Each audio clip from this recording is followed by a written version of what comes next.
Good morning बच्चों। आज आपकी क्लास को इकोनॉमिक्स की दूसरी क्लास होगी। हम लोग कल पढ़े थे अर्थव्यवस्था। अर्थव्यवस्था के प्रकार पढ़े, समाजवादी अर्थव्यवस्था, पूंजीवादी अर्थव्यवस्था, मिश्रित अर्थव्यवस्था। ठीक है बच्चों, आज आपको उसके आगे क्लास को ले चलते हम लोग।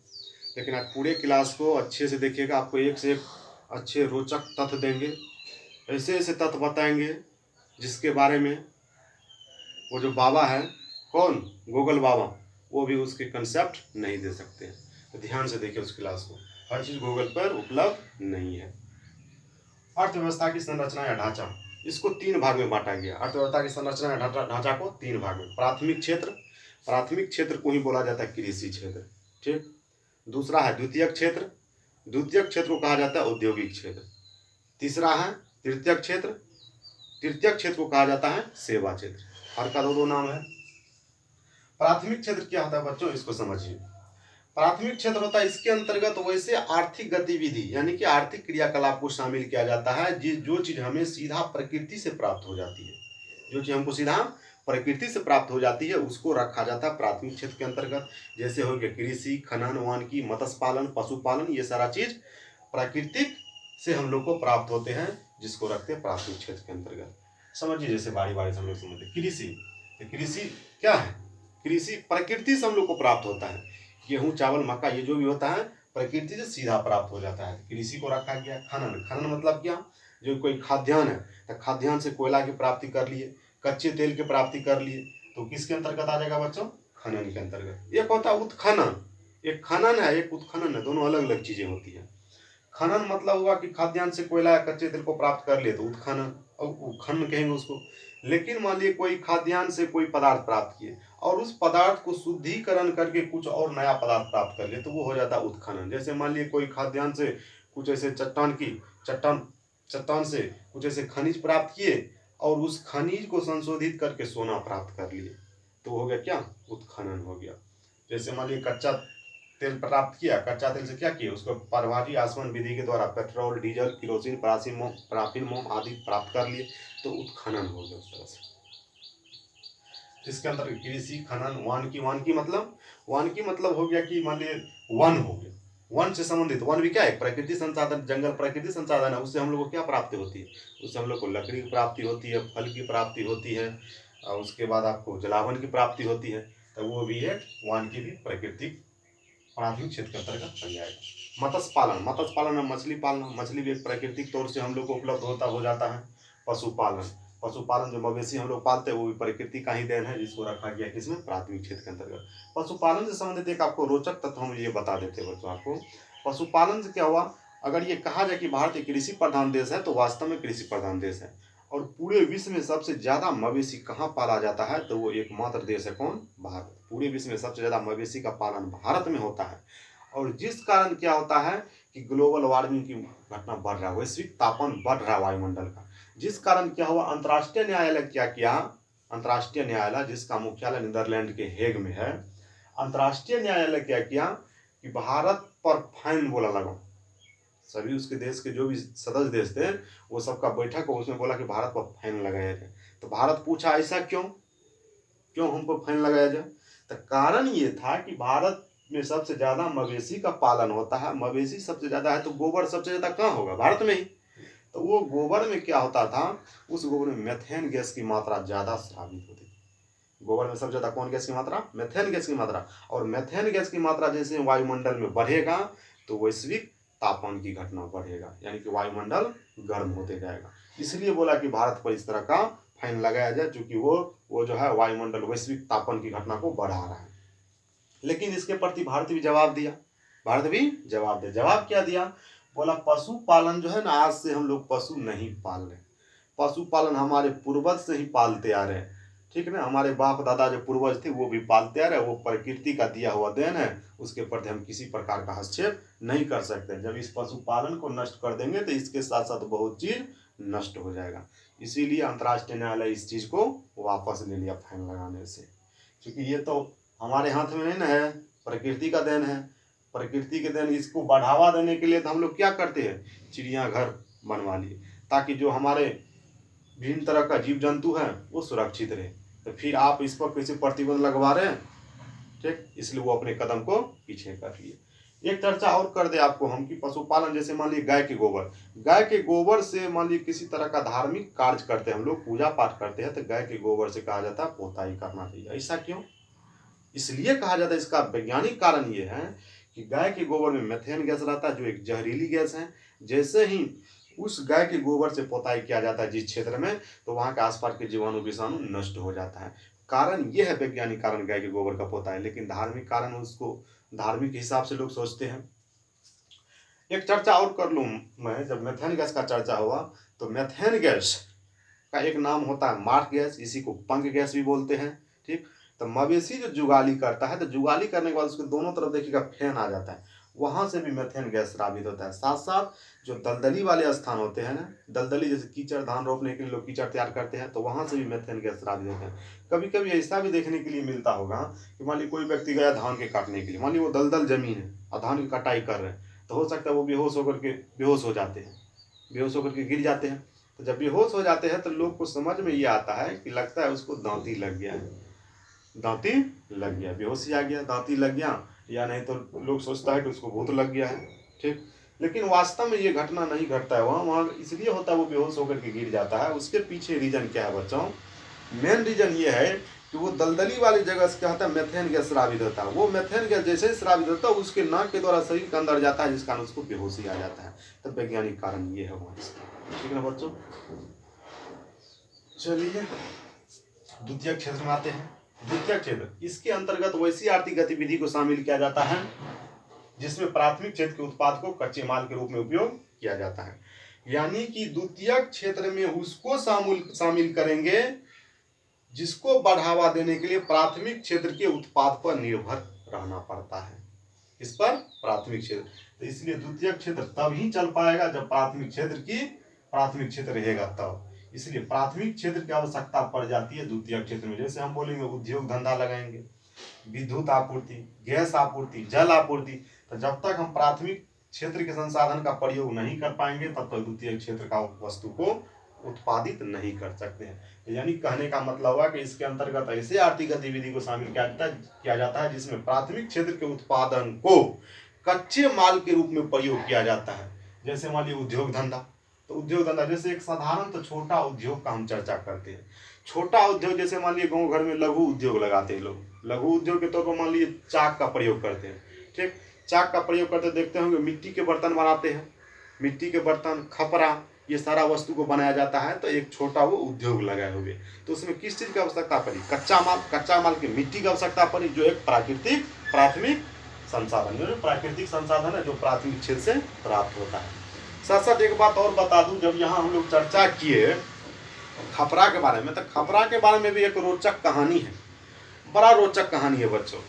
आपको सुनने में भी अजीब लगेगा, आप सुने होंगे ये बात को, लेकिन उसके पीछे के वैज्ञानिक कारण को नहीं ढूंढे होंगे ऐसा क्यों होता है। देखते होंगे कि अक्सर लोग को देखते होंगे खपरा खा लेते हैं या चूल्ही की मिट्टी खा लेते हैं। चूल्ही की मिट्टी, आग में पका हुआ मिट्टी होता है चूल्ही का, वो मिट्टी खा लेंगे, खपरा खा लेंगे, या नहीं तो चौक होता है, चौक, उसका पेंसिल जिसको बोलते हैं, वो खा लेते हैं। ऐसा क्यों खा लेते हैं? उसके पीछे कारण है खाने का। बहुत बच्चे को भी देखते होंगे खा लेते हैं। ठीक, तो इसलिए खा लेते, खास करके महिला लोग इसका प्रयोग ज़्यादा कर लेती है, चोरी छिपे आराम से खा लेते हैं। तो कारण इसके पीछे ये है कि वो भी नहीं चाहते खाने के लिए, लेकिन उसका मजबूरी है कि उसको खाना पड़ जाता है। होता है क्या, वही व्यक्ति खाते हैं, वही महिला या व्यक्ति जो भी हो वही खाते हैं जिसके शरीर में कैल्शियम की कमी हो जाती है, वही खाते हैं उसको। वो जब उस चीज़ को खाते हैं उसको खाने में अच्छा लगता है, इसलिए अच्छा लगता है क्योंकि उसके अंदर कैल्शियम की कमी है शरीर में, इसलिए वो जो है चौक खपरा उसको खाने में अच्छा लगता है। इसलिए शरीर को पूर्ति, अगर मान लीजिए कैल्शियम की पूर्ति उसको कहीं दूसरे जगह से नहीं हो रहा है, कैल्शियम की पूर्ति मान लीजिए वो पौष्टिक आहार नहीं ले रहा है, तो कैल्शियम की कमी हो जाएगी, तो वो चीज़ की पूर्ति नहीं होता है, तो इसलिए वो उस चीज़ को खाते हैं तो उसको अच्छा लगता है। इसलिए अच्छा लगता है क्योंकि उसके अंदर कैल्शियम की कमी है, जहाँ से उसको कैल्शियम की पूर्ति होती है, इसलिए वो चोरी छिपे उस चीज़ को खा लेते हैं। क्यों? क्योंकि उस खपरा में, उस चूल्ही की मट्टी में या चौक या पेंसिल में क्या रहता है? कैल्शियम कार्बोनेट रहता है, जहाँ से उसको कैल्शियम की प्राप्ति हो जाती है। ये आपके गूगल बाबा भी काम नहीं आएंगे, वहाँ सर्च मार लीजिएगा, क्यों क्यों जो है व्यक्ति पेंसिल चौक खपरा क्यों खाते हैं, सर्च मारिएगा क्या जवाब आता है, ढूंढिएगा। आइए तृतीयक क्षेत्र में आते हैं। इसके अंतर्गत सेवा से संबंधित क्षेत्र आता है, किसी प्रकार की सेवा दिया जाता है तो वो सारा आ जाता है तृतीयक क्षेत्र के अंतर्गत। जैसे एक साधारण उदाहरण ले रहे हैं, मान लीजिए आपको हम पढ़ा रहे हैं, तब पढ़ा रहे तो एक सेवा दे रहा है आपको, तो ये तृतीयक क्षेत्र के अंतर्गत आएगा, क्योंकि आपके के अंदर क्या है, एक आपको हम क्या दे रहे हैं, सेवा उपलब्ध करा रहे हैं जिसके कारण आप पढ़ रहे हैं, तो ये सब तृतीयक क्षेत्र के अंतर्गत आ जाएगा। तृतीयक क्षेत्र में कौन कौन आता है, परिवहन आता है, संचार आता है, भंडार आता है, व्यापार आता है, बैंकिंग आता है, बीमा आता है। परिवहन का मतलब क्या हुआ, परिवहन का मतलब हुआ कोई मान लीजिए बस है, तो बस वाले क्या करते हैं, एक जगह से दूसरी जगह पहुंचाते हैं। रेलगाड़ी क्या है, एक जगह से दूसरी जगह पहुंचाते हैं, तो वो क्या कर रहे हैं, एक सेवा दे रहा है। संचार, संचार संचार का मतलब हुआ कि अभी जो आप ऑनलाइन पढ़ रहे हैं तो ये भी एक सेवा मिल रहा है आपको, समझ गए ना। संचार का मतलब आज मुकेश भाई अंबानी ये सुविधा नहीं देते जियो का इतना सस्ता डाटा, तो आप ऑनलाइन हमसे नहीं जुड़ पाते, समझ गए ना। तो इसीलिए वो भी एक संचार सेवा है। मोबाइल के माध्यम से हम लोग डाटा के कारण हम लोग जुड़ पा रहे हैं। भंडारण भी किया जाता है, व्यापार किया जाता है संचार में, एक जगह से दूसरे जगह व्यापार किया जाता है। बैंकिंग, बैंकिंग का मतलब क्या हुआ, हमारे पास जो अतिरिक्त संपत्ति होता है हम लोग कहाँ जमा करते हैं, बैंक में, तो बैंक हमको सेवा दे रही है। और हमको जब आवश्यकता पड़ जाता है रुपया का, तो कर्ज या ऋण लेते हैं कहाँ जाकर के, बैंक से भी लेते हैं, तो वो भी एक सेवा दे रहा है। बीमा, बीमा भी हम लोग को सेवा दे रहा है, यानी कि हमारे जीवन की रक्षा करने के लिए तैयार है, तो वो भी एक सेवा दे रहा है। शिक्षा, शिक्षा जैसे हम आपको पढ़ा रहे थे एक सेवा दे रहे थे, शिक्षा भी आएगा आपका तृतीयक क्षेत्र के अंतर्गत। अब इसमें सबसे ज्यादा आमदनी किस क्षेत्र से होता है सरकार को, तो सबसे ज्यादा आमदनी आपको तृतीयक क्षेत्र से आएगा। किससे, तृतीयक क्षेत्र से। लेकिन ये जो द्वितीयक क्षेत्र है, ये द्वितीयक क्षेत्र अगर जितना डेवलप होगा उतना फायदा होगा प्राथमिक क्षेत्र को भी और तृतीयक क्षेत्र को भी। इसलिए इसी द्वितीयक क्षेत्र से ये प्राथमिक क्षेत्र भी जुड़ा हुआ है और इसी से ये तृतीयक क्षेत्र भी जुड़ा हुआ है। इसलिए जुड़ा है कि द्वितीयक क्षेत्र से क्या होता है, द्वितीयक क्षेत्र तब चलेगा जब प्राथमिक क्षेत्र का माल इसको मिलेगा, और ये क्षेत्र तब ज्यादा डेवलप करेगा जब द्वितीय क्षेत्र के उत्पाद इसके पास उपलब्ध होगा, तो तृतीय क्षेत्र ज्यादा डेवलप करेगा, ज्यादा विकसित होगा। आइए इसके बाद हम लोग पढ़ते हैं योजना आयोग। बहुत अच्छा टॉपिक है योजना आयोग। योजना आयोग के बारे में बता दें हम आपको, योजना आयोग होता है क्या, योजना आयोग जो है देश के पंचवर्षीय योजना का ख्याल रखा जाता है इसके अंतर्गत। पंचवर्षीय योजना का मतलब हुआ कि 5 साल में आपको क्या क्या करना है, उसका एक प्लान बनाया जाता है, किस क्षेत्र में क्या क्या करना है देश के लिए, तो वो योजना आयोग के अंतर्गत रखा जाता है। तो योजना आयोग का गठन जो है, योजना आपके बोर्ड पर लिखा हुआ, आप सुनिए ध्यान से बात को। योजना आयोग का गठन 15 मार्च 1950 ईस्वी को किया गया। कब किया गया, 15 मार्च 1950 ईस्वी को किया गया।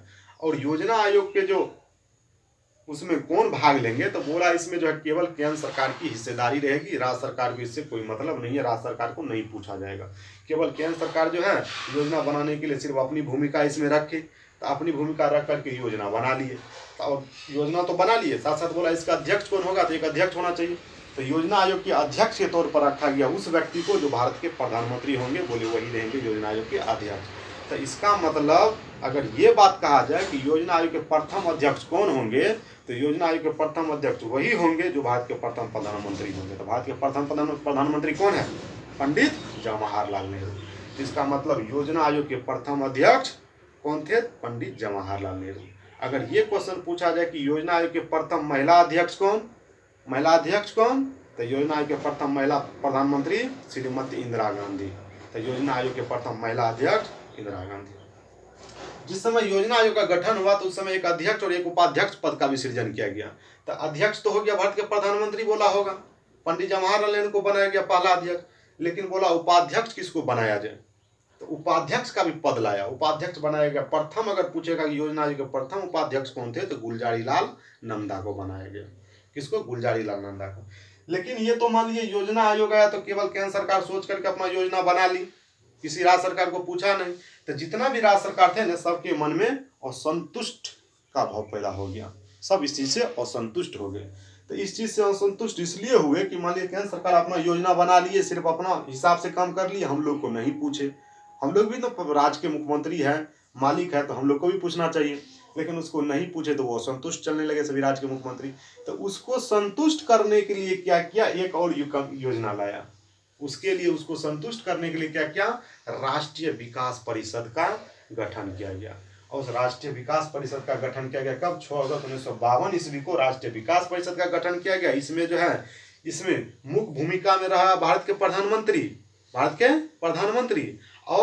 और सदस्य के रूप में ले लिया है सभी राज्य के मुख्यमंत्री को भी।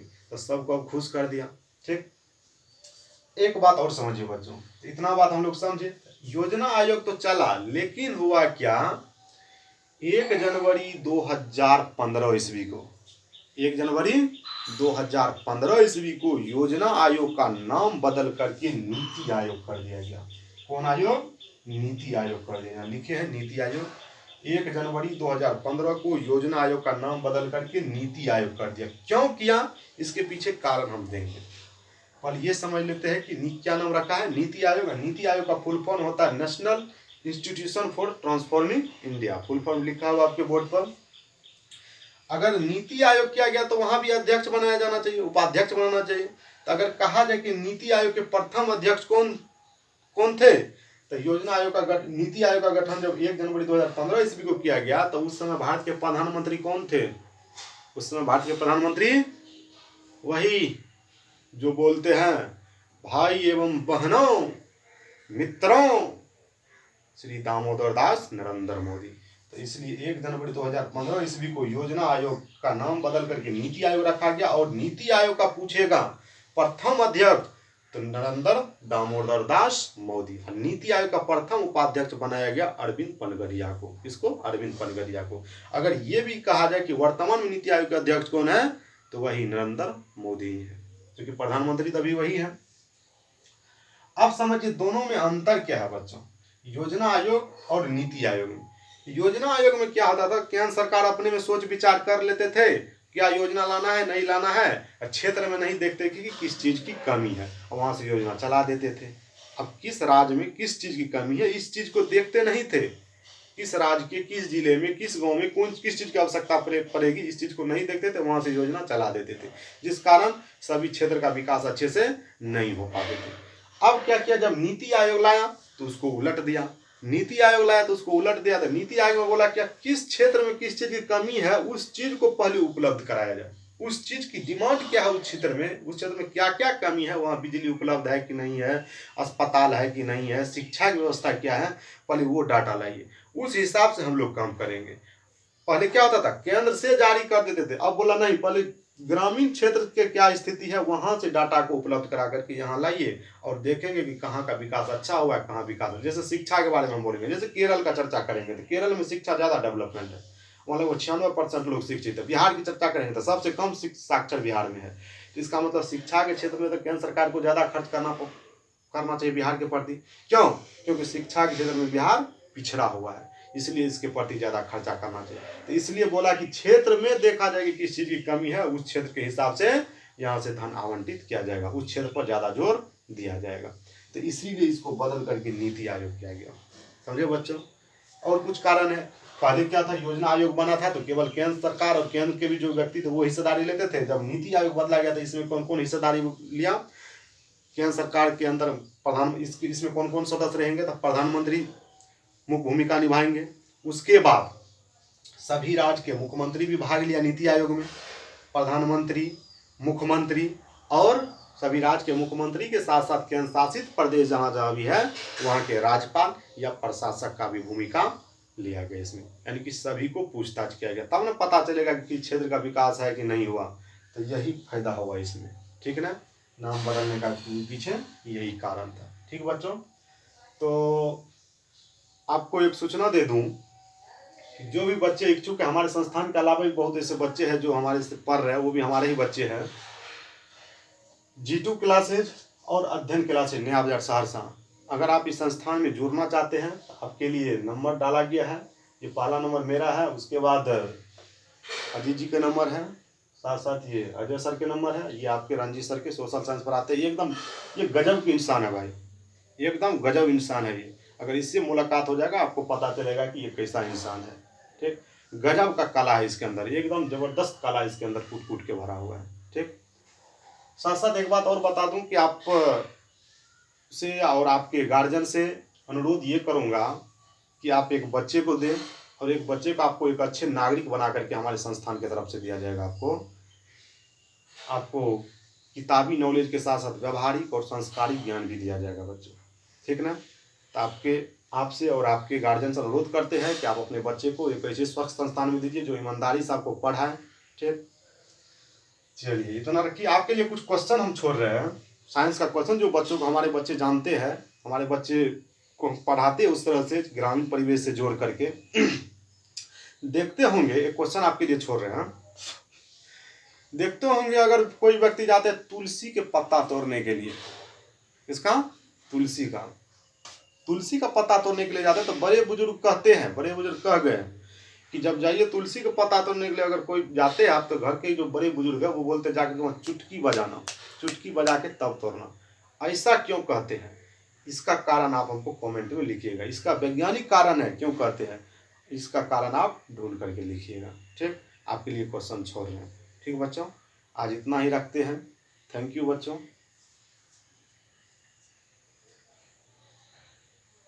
बच्चों आपको हो सके तो चैनल को सब्सक्राइब करें, शेयर करें, लाइक करें। जितना शेयर करेंगे उतना आपके लिए लाभदायक होगा बच्चों, तब आपके पास हम कंटिन्यू लाइव रहेंगे, ठीक है बच्चों।